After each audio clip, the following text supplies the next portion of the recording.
Olá, esta é a aula sobre modelagem de dados, parte 2. É a nossa última aula sobre esse assunto. E essa aula faz parte do curso Database Internet e Systems Integration Technologies do MIT. Bom, vamos lá. Esta aula fala basicamente sobre chaves estrangeiras. Então vamos recapitular. O que é uma chave primária? Uma chave primária contém um ou mais atributos que identifica exclusivamente um registro. Bom, e como que é a problemática de você criar, né, uma chave primária? Imagine que você tenha 100 mil pessoas.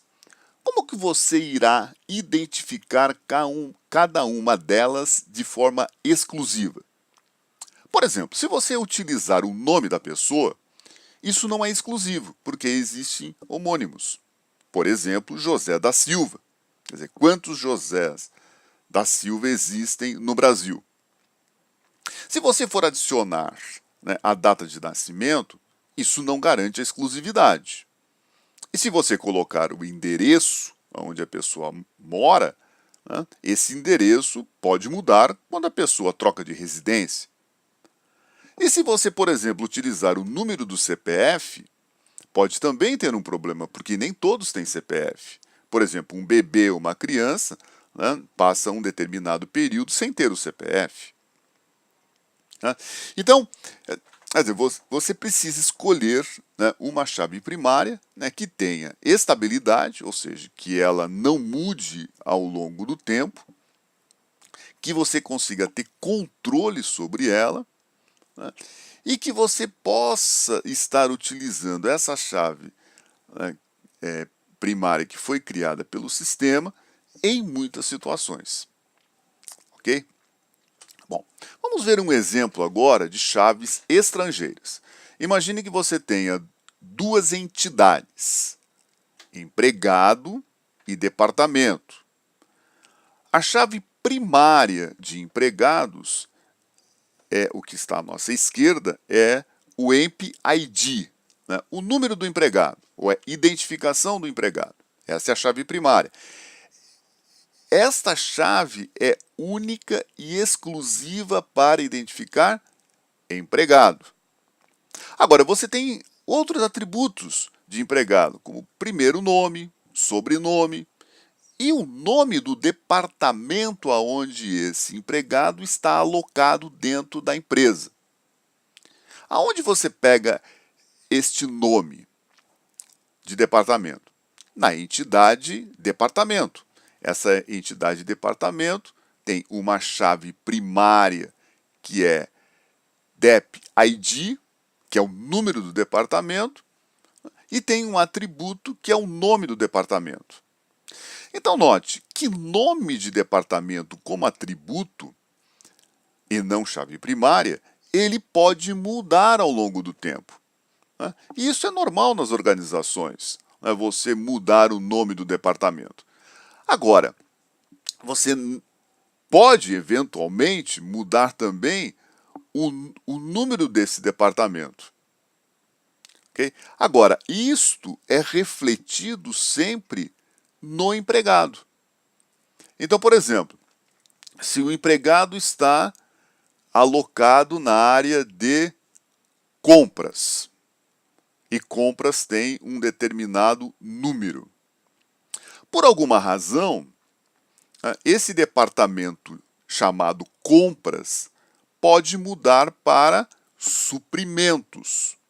Então, quando você, na entidade departamento, troca o nome de compras para suprimentos, automaticamente, quando esse empregado for referenciado, né, mudou o nome do departamento no qual ele está alocado. Ao invés de ser compras, passa a ser suprimentos. A mesma coisa, né, passaria a acontecer se você trocasse o número do departamento de compras. Automaticamente isso seria mudado na entidade empregado. Ok? Bom, nós podemos temos um exemplo aqui, né, que mostra o que acontece. Então veja, você tem na primeira tabela à sua direita, você tem, né, empregado, identificação do empregado, identificação do departamento, o sobrenome do empregado e o primeiro nome do empregado. Então você note, né, que o departamento identificado como 483, né, para o Luiz Alencar, né, que tem o número de identificação interno dentro da organização 4574, né, ele é do departamento de construção, que você faz a referência dele na outra tabela. Ok? Bom, nós podemos também, um outro exemplo, agora um exemplo de aviação. Imagine o seguinte, que você tenha uma entidade que é o voo, essa é uma entidade, né, onde você tem uma chave primária que é o número do voo, e você tem atributos deste voo, que é a data do voo, horário de partida do voo, horário de chegada do voo. E uma outra entidade que é o assento, né, o lugar aonde os passageiros sentam no voo. Okay? Então você tem, né, o voo, que é o número do voo, o voo, né, assento, né, que é o número do assento aonde você está, aonde assento, voo assento, é a chave primária da entidade assento. E voo, né, número, é a chave primária da entidade voo. E aí você tem a descrição do assento, se é janela, corredor, se é centro, e você tem o status desse assento, né? Se ele está reservado, se ele está ocupado ou se ele está disponível. Então, notem a tabela, as duas tabelas que estão à sua direita. Então você tem o número do voo, que é 243, né, que tem data, né, de partida ou chegada 24 de setembro de 2003, que tem horário de partida às 9, que tem chegada prevista das 11. Um outro voo, que é o 253, no mesmo dia, data de partida às 10, chega às 13. E um outro número de voo, que é o 52, mesma data, né, sai às 14 e chega às 17. Agora você veja como que fica, por exemplo, a reserva desses assentos. Então você pega no voo 243, o assento 8A está confirmado e é de janela. No mesmo voo, o assento 7D está reservado e é corredor. No mesmo voo ainda, né, o 243, né, o assento 14E está disponível e é no centro. Já um outro voo, que é o 253, né, a poltrona 1F está disponível e é janela. Já neste mesmo voo, a poltrona, né, o assento 43A está confirmado e é de janela. Ou seja, então, você utilizando essas duas entidades, né, você consegue, né, ter um controle dos assentos destes voos. Agora, você pode fazer um relacionamento de muitos para muitos, usando chaves estrangeiras. Imagine essa situação, onde você tenha duas entidades, veículo, né, que fica à sua esquerda, aonde você tem a chave primária, que é a identificação do veículo, veículo ID, né, o fabricante desse veículo e o modelo desse veículo. Uma outra entidade é motorista, que fica à sua direita, que você tem a identificação do motorista, o nome do motorista e o número de licença desse motorista. Agora, notem que legal, você pode criar, né, um relacionamento, né, chamado veículo motorista, utilizando apenas chaves estrangeiras.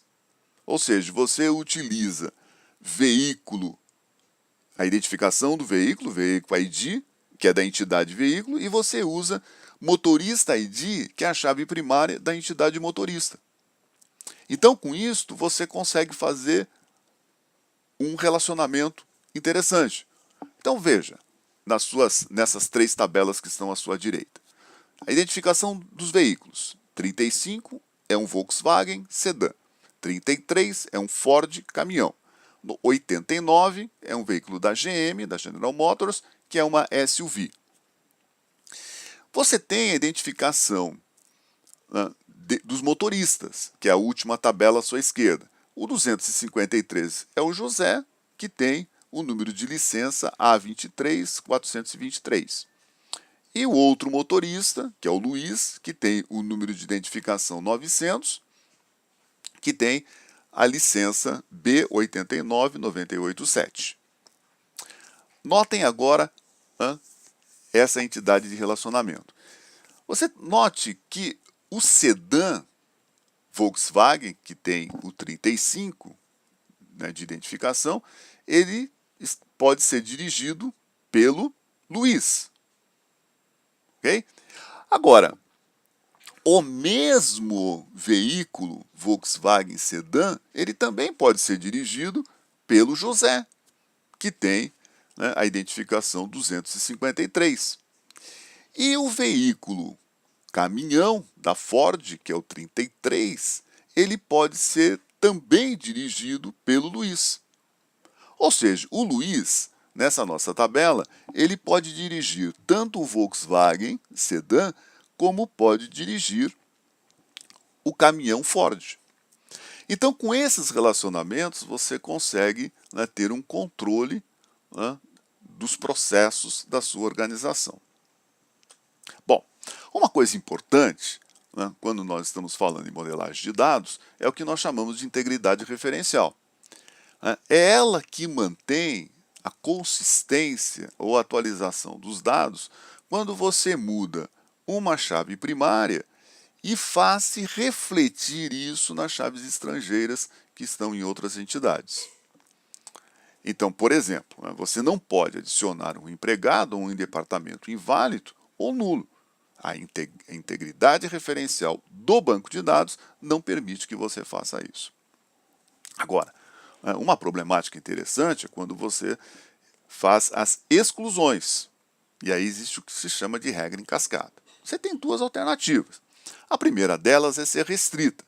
Ou seja, você não pode excluir chaves primárias de entidades onde existam as chaves estrangeiras, a menos que você exclua todas essas chaves primárias das entidades onde contém as chaves estrangeiras.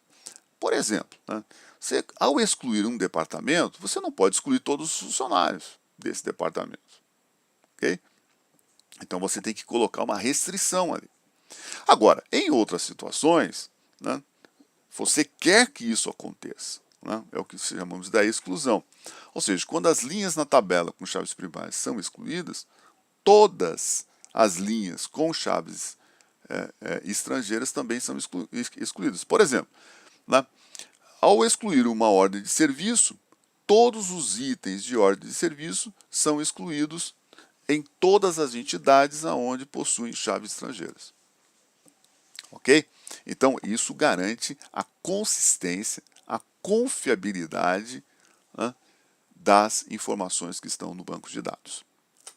Pessoal, mais informações no nosso portal efagundes.com. Participe das nossas aulas, contribua com sugestões, comentários, dúvidas. Ok? Muito obrigado.